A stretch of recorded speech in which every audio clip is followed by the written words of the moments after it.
सर्वेषां स्वस्तिर्भवतु सर्वेषां शान्तिर्भवतु सर्वेषां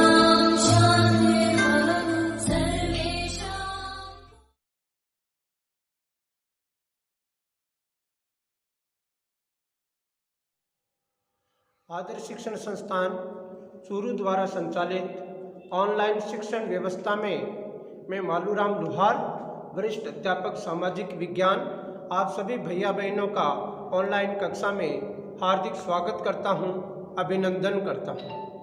आज का हमारा जो समाज ज्ञान विषय में लोकतांत्रिक विषय है, उसका जो चैप्टर है, अध्याय है, वह है धर्मनिरपेक्षता की समझ।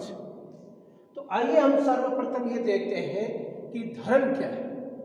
तो धर्म किसी व्यक्ति या व्यक्तियों के समूह के द्वारा जो पूजा पद्धति है या ईश्वर में जो आस्था व्यक्त करने का जो हमारे तौर तरीके हैं, इसको हम धर्म कहते हैं।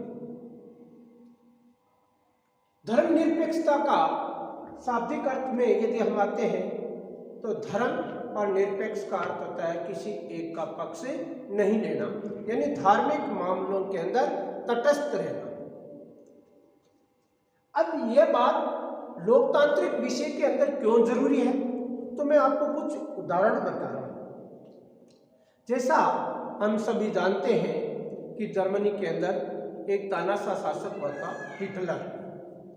हिटलर ने क्या, वहां पर जो जर्मन भाषी, जर्मन धर्म को मानने वाले जो लोग थे, उन्होंने क्या किया, जब हिटलर का शासन आया तो उन्होंने यहूदियों के साथ में एक प्रकार से बहुत ही बुरा व्यवहार किया। और मैं तो यहाँ तक कहता हूँ कि उसने सामूहिक तौर से यहूदियों का एक प्रकार से नरसंहार किया। दूसरा, धर्म के आधार पर जो भेदभाव के उदाहरण हम आजकल टीवी के ऊपर, समाचार पत्रों में आदि में देखते भी हैं, ऐसा ही एक उदाहरण सऊदी अरब का भी है।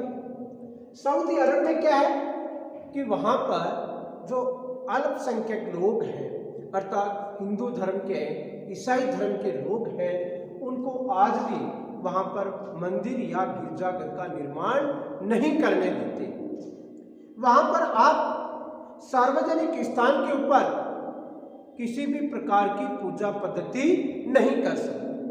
यानी यह हमें धर्म के अंदर एक भेदभाव के उदाहरण हमको मिलते हैं। ये उदाहरण क्यों हमारे सामने प्रस्तुत होते हैं, तो उसका एक सबसे बड़ा कारण यह है कि ऐसी घटनाएं तब होती है जब वहाँ की सरकार के द्वारा, वहाँ के राज्य प्रशासन के द्वारा किसी एक धर्म को अधिकृत तौर से मान्यता प्रदान कर देना। जैसा कि हम सब जानते हैं, सऊदी अरब के अंदर मुस्लिम समुदाय के लोग ज़्यादा रहते हैं और उनको एक विशेष प्रकार के अधिकार मिले हुए। इस कारण से वहाँ पर जो अल्पसंख्यक लोग रहते हैं, उनके साथ में भेदभाव किया जाता है या उनको एक प्रकार से अपने धर्म की जो पूजा पद्धति है वो बाकी जो मान लो मुस्लिमों को मिली हुई है, उस प्रकार की छूट उनको नहीं मिली हुई। तो यह वर्तमान समय के अंदर लोकतांत्रिक व्यवस्था के अंदर ऐसा यदि होता है तो ये एक बहुत बड़ा गलत है। अब आता है धर्मनिरपेक्षता क्या है। भारतीय संविधान में हमने जो पिछला अध्याय जो हमने पढ़ा, उसमें हमने देखा कि हमारी जो 6 मौलिक अधिकार हैं, उन मौलिक अधिकारों में एक अधिकार ये भी था, धार्मिक स्वतंत्रता का अधिकार। अर्थात धार्मिक मामलों के अंदर राज्य के द्वारा हमें यह अधिकार प्राप्त था कि कोई भी व्यक्ति किसी भी प्रकार से अपनी पूजा पद्धति के माध्यम से अपने धर्म के अंदर अपनी आस्था व्यक्त कर सकता है, अपने धर्म का प्रचार प्रसार कर सकता है और अपनी धार्मिक संस्थाओं का निर्माण कर सकता है, बशर्ते कि वह अन्य किसी धर्मावलंबी को कठिनाई न उत्पन्न करे। राज्य की सत्ता जो है बचाना है, बल्कि वहाँ पर बहुसंख्यक जो लोग होते हैं वो अल्पसंख्यकों के ऊपर जो निरंकुश मान लो है, उससे हमें ये धर्म बचाता है। भारतीय संविधान में सभी नागरिकों को धार्मिक विश्वासों, तौर तरीकों को अपनाने की एक प्रकार से छूट दी गई है, जैसा कि अभी मैंने आपको पहले ही बताया। सबके लिए धार्मिक मामलों में राज्य के द्वारा एक समान विचारधारा रखी गई है, अर्थात सबको धार्मिक मामलों के अंदर एक प्रकार से छूट प्रदान की गई है। धर्म को राज्य से अलग रखने की जो पद्धति है या अलग रखने का जो अवधारणा है, उसी को ही हम धर्मनिरपेक्षता कहते हैं।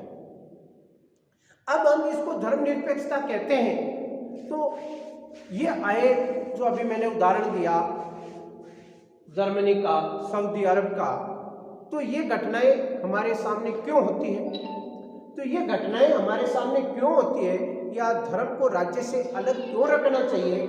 तो ये क्या होता है कि जब बहुमत धर्म के लोग सत्ता में पहुंच जाते हैं तो वे अल्पसंख्यकों के साथ में एक प्रकार से अलग ही व्यवहार करते हैं, अर्थात उनको परेशान करना, उनको प्रताड़ित करना, उनके जो आर्थिक संसाधन होते हैं उन आर्थिक संसाधनों का उन अल्पसंख्यकों को उपयोग नहीं करने देकर वो स्वयं करने लग जाते हैं। और इस उदाहरण के लिए आपको बहुत ज़्यादा समझाने की आवश्यकता नहीं, क्योंकि हमारा पड़ोसी पाकिस्तान देश ही ले लीजिए, वहाँ पर एक विशेष धर्म को सरकार के द्वारा संरक्षण प्राप्त है, जिसके कारण वहाँ रहने वाले अल्पसंख्यक जो हमारे भाई बहन है, हिंदू है, सिख है, ईसाई है, बौद्ध है, उनके साथ में प्रताड़ित करने की अनेक घटनाएं हम रोजाना देखते हैं। और देखते ही नहीं, वे वहाँ से प्रताड़ित होकर के और भारत के अंदर शरण लिए हुए भी हैं। उनका धर्मांतरण करवाना, उनके आर्थिक संसाधनों का प्रयोग करना, ऐसी घटनाएं वहाँ नित्य हो रही। तो ये एक लोकतांत्रिक देश में किसी एक धर्म विशेष को ऐसी छूट प्रदान करना वह लोकतांत्रिक देश नहीं कहलाता। कई बार तो वहाँ पर ऐसा होता है कि उन विशेष जो धर्म के लोग होते हैं वे अल्पसंख्यकों की हत्याएं भी कर देते हैं। लोकतांत्रिक अधिकारों का उल्लंघन यह एक धर्मनिरपेक्ष देश में ऐसा होना, उन अल्पसंख्यकों के हितों की रक्षा राज्य सरकार नहीं करती है, तो ऐसे देश को हम लोकतांत्रिक देश भी नहीं कह सकते।